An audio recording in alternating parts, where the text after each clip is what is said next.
Good evening, I'm Dan Wall. And I'm Laura Lee. Thanks for joining us. The deadline for Congress to reach a budget deal is looming. With little progress on the deal, federal employees are bracing for a full-fledged shutdown. Here's a breakdown of what that means. If they do not reach an agreement, government will shut down at 12:01 a.m. on Sunday. Millions of federal workers and military personnel will lose their paychecks. Essential workers and TSA employees will have to work without pay.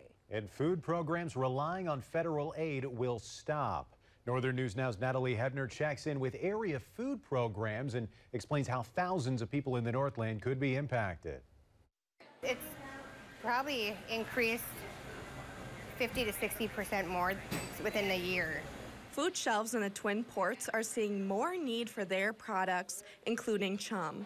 Even today, it was so busy here, we had to shut the door because we closed at noon. You know, and there was people in line still, and just to turn down people like that it gets a little upsetting on this side.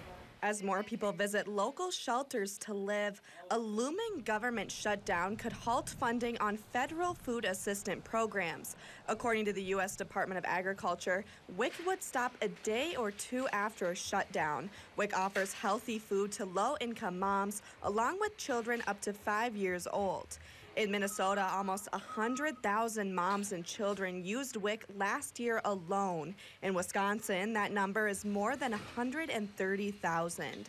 I do get a lot of calls for, baby formula, and stuff that kids can eat, to people who are disabled and their SNAP has gone down tremendously, so they can't get any food. If the potential shutdown lasts long enough, SNAP could be impacted too. USDA said the program would continue as normal through October.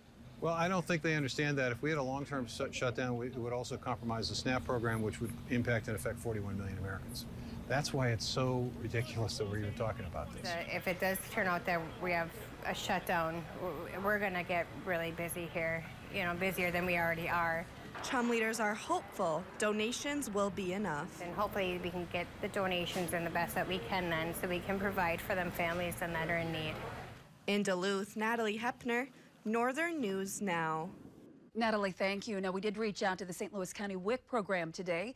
They tell us that Minnesota WIC services will continue because the state program has funds to maintain services for now. We've got more information on local WIC agencies right now on our website at northernnewsnow.com.